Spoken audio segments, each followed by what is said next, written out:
Iran Israel యుద్ధంలో America entry ఇస్తే ఏం జరుగుతుంది? ఇరాన్కు కనిపించేది చుక్కలేనా? అసలు ట్రంప్ వేసే స్టెప్ ఏంటి? ఇస్లామిక్ దేశాల రియాక్షన్ ఎలా ఉండబోతోంది?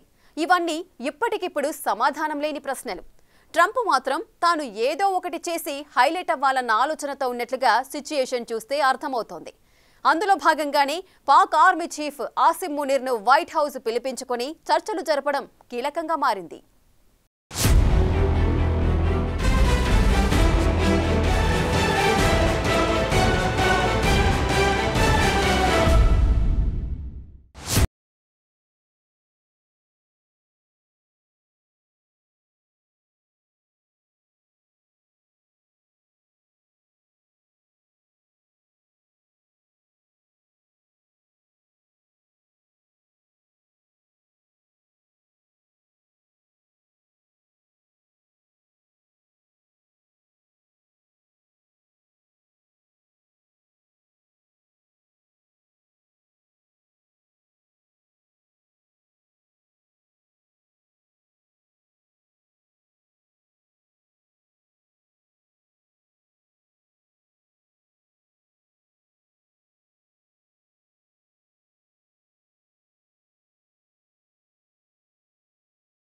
యుద్ధంలోకి ట్రంప్ దిగకపోవచ్చు. దిగాలని డిసైడ్ అయితే మాత్రం కథ మరోలా ఉండబోతోంది. అయితే అమెరికా ఎంట్రీ ఇస్తే చాలా పరిణామాలు మారుతాయి. అవేంటో చూద్దాం. ఇరాన్ పై దాడులు పెరగడంతో ఇస్లామిక్ దేశాలు స్టేట్మెంట్ రిలీజ్ చేశాయి. అరబ్ దేశాలు ఇరాన్ ఇజ్రాయెల్ యుద్ధంలో అమెరికా జోక్యంపై వ్యూహాత్మకంగా రియాక్ట్ అయ్యే ఛాన్స్ ఉంది. జోర్డాన్, సౌదీ అరేబియా, యుఏఈ వంటి దేశాలు అమెరికాతో సన్నిహిత సంబంధాలు ఉన్నాయి. అమెరికా సైనిక స్థావరాలకు అవకాశమిస్తున్నారు. ఖతర్, ఒమాన్ దేశాలకు ఇరాన్తో రాజకీయ సంబంధాలున్నాయి. ఘర్షణను తగ్గించడానికి మధ్యవర్తిత్వం చేస్తున్నాయి. అమెరికా ఎంట్రీ ఇస్తే ఈ దేశాలు సైడ్ అవ్వాల్సిన పరిస్థితి.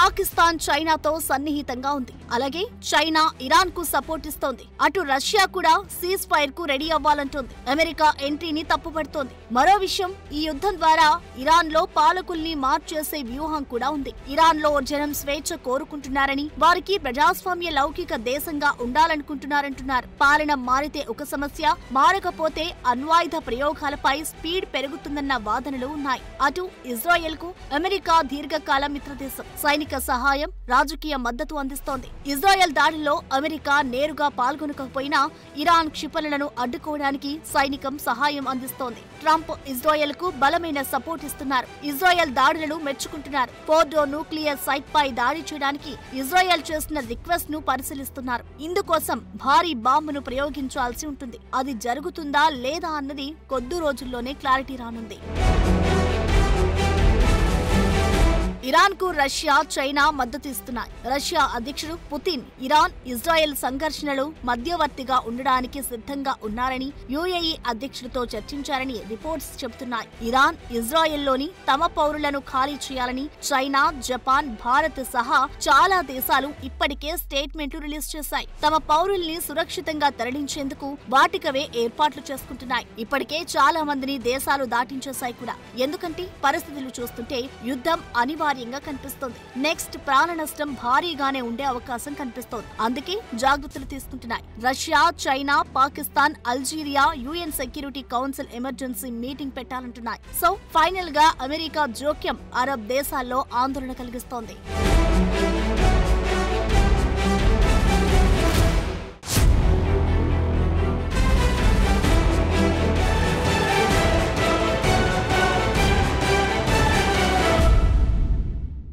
ట్రంప్ ఎప్పుడు ఏం చేస్తారో ఎవ్వరికీ తెలియదు. కొన్నిసార్లు ఆయన మాట ఆయన్నే వినరు. కొన్నిసార్లు ఏం మాట్లాడుతున్నారో ఎవరికీ అర్థం కారు. ఉన్నట్లుండి పాక్ ఆర్మీ చీఫ్ ఆసిమ్ మునీర్ను వైట్ హౌస్లో లంచ్ మీటింగ్కు పిలిచారు. లంచ్ కూడా చేశారు. చాలా మాట్లాడుకున్నారు. బయట కామెడీ మీమ్స్ హోరెత్తుతున్నాయి కూడా. ట్రంప్కు నోబెల్ శాంతి బహుమతిపై ప్రేమ ఎక్కువైందా అన్న డౌట్లు కూడా పెరుగుతున్నాయి. ఇంతకీ Trump, Pak army chief meeting outcome ఏంటి? మిడిల్ ఈస్టులో అస్థిరతతో భారత్పై ఉండే ప్రభావం ఏంటి?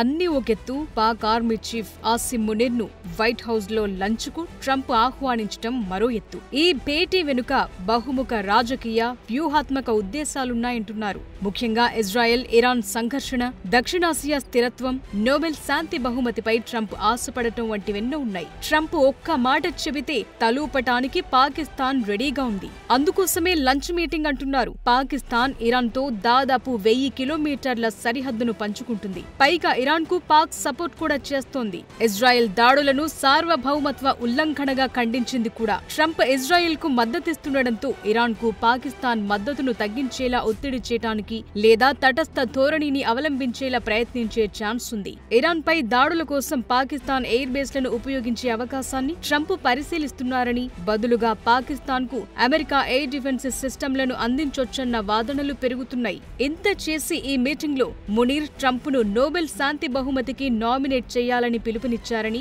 White house చెప్పుకుంది. ఆ లెవెల్ కు ట్రంప్ తగ్గిపోయారా అన్న చర్చ జరుగుతోంది. సెటైర్లు పేలుతున్నాయి, కామెడీ మీమ్స్ వైరల్ అవుతున్నాయి.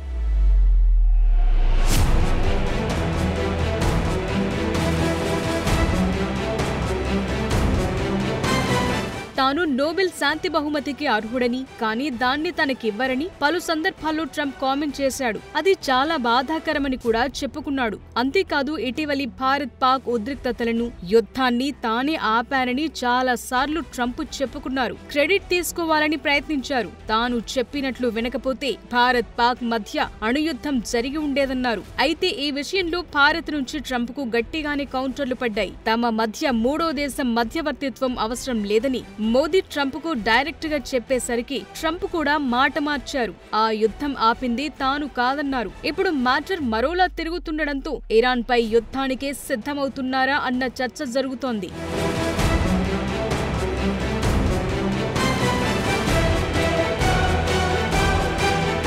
ఇరాన్ అణు ప్రయోగాలను ఆపాలని, లేకపోతే తీవ్ర పరిణామాలుంటాయని ట్రంప్ ఇప్పటికే వార్నింగ్ ఇచ్చారు. Iran supreme leader Ayatollah Khamenei ఎక్కడ దాక్కున్నారో తమకు తెలుసని, ప్రస్తుతానికి ఆయన్ను చంపటం లేదన్నారు. అటు ఖమేనీ కూడా ట్రంప్ కు ఘాటుగానే వార్నింగ్స్ ఇచ్చారు. ఇరాన్ జాతి బెదిరింపుల భాషకు లొంగదని, అమెరికా సైనిక జోక్యం వారికే తీరని నష్టానికి దారితీస్తుందన్నారు. అయితే అమెరికా ఇజ్రాయెల్ టార్గెట్ మెయిన్ గా ఒకటే కనిపిస్తోంది. ఇరాన్ అణు ప్రయోగాలను డిస్టర్బ్ చేయటమే. ఇరాన్ ఫోర్దో న్యూక్లియర్ ఫీల్డ్ భూగర్భంలో చాలా సేఫ్టీగా ఉంది. దాన్ని ధ్వంసం చేయడానికి GBU-57 బంకర్ బస్టింగ్ బాంబ్ వాడే ఛాన్స్ ఉందంటున్నారు. ఈ బాంబ్ ను ఇజ్రాయెల్ సొంతంగా ప్రయోగించే ఛాన్స్ లేకపోవడంతో అమెరికా సహాయం కీలకంగా మారుతోంది. అయితే ఈ బాంబ్ ఒక్కసారి పేలితే గనుక ఇది పూర్తి స్థాయి వార్గా మారుతుందంటున్నారు.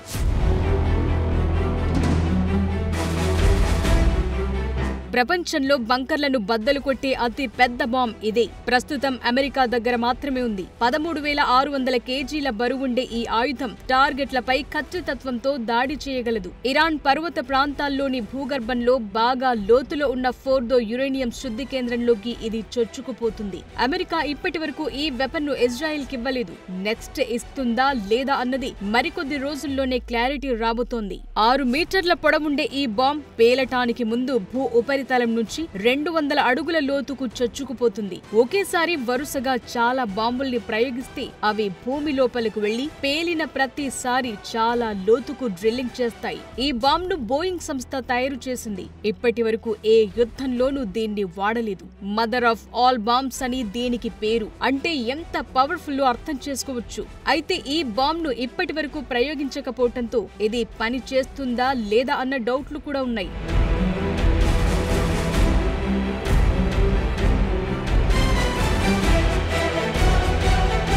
అటు ఇరాన్ ఇప్పటికే ఇజ్రాయెల్ పై బాలిస్టిక్ క్షిపణులతో దాడులు పెంచుతోంది. ఓ హాస్పిటల్ తో సహా జనావాసాలను టార్గెట్ చేసుకుంటోంది, చంపుతోంది. ఇరాన్ ఇజ్రాయెల్ వార్లు అమెరికా జోక్యంతో ప్రాంతీయ స్థిరత్వాన్ని దెబ్బతీస్తుందని UN సెక్రటరీ జనరల్ గుటెరస్ అంటున్నారు. ఇరాన్ మద్దతున్న హౌతీలు, హిజ్బుల్లాలు, ఇరాకీ షియా మిలిషియాలు అమెరికా ఇజ్రాయెల్ లక్ష్యాలపై దాడులు చేసేందుకు రెడీ అవుతున్నాయి. హౌతీలు రెడ్ సీలో అంతర్జాతీయ షిప్పింగ్ పై అటాక్స్ మొదలుపెట్టే ఛాన్సెస్ కనిపిస్తున్నాయి. మరోవైపు అమెరికా ఇప్పటికే మిడిల్ ఈస్ట్ కు 30కి పైగా రీఫ్యూయలింగ్ విమానాలు, USS నిమిట్స్ ఎయిర్ క్రాఫ్ట్ క్యారియర్ ను పంపింది. ఇజ్రాయెల్ ఫోర్దో న్యూక్లియర్ సైట్ పై దాడి చేయడానికి అమెరికా 30,000 పౌండ్ల బంకర్ బస్టింగ్ బాంబులను ఉపయోగించాలని ఇజ్రాయెల్ కోరుతోంది.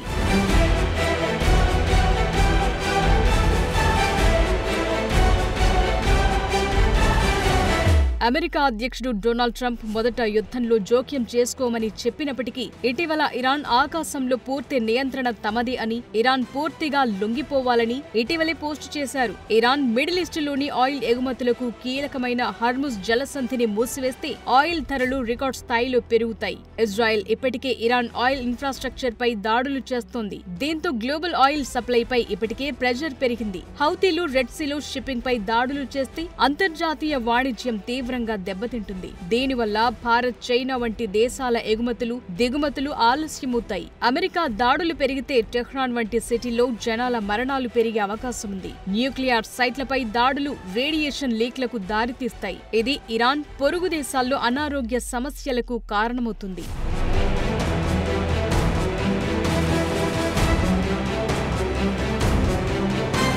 అమెరికా దాడులు చేయటం మొదలు పెడితే ఇరాన్ న్యూక్లియర్ ఒప్పందం నుంచి పూర్తిగా వైదొలగొచ్చు. దీంతో వార్ మరింత పెరుగుతుంది. అటు భారత్ చమురు దిగుమతుల్లో 80% మిడిల్ ఈస్ట్ పై ఆధారపడుతోంది. హర్ముజ్ జలసంధి మూసేస్తే చమురు ధరలు పెరిగి భారత ఆర్థిక వ్యవస్థకు ఒత్తిడి పెరుగుతుంది. అంతేకాదు మిడిల్ ఈస్ట్ లో అంటే యుఏఈ, ఖతార్, సౌదీల్లో 90 లక్షల మంది భారతీయులున్నారు. సంఘర్షణ తీవ్రమైతే వీరిని స్వదేశానికి పంపే అవకాశముంటుంది.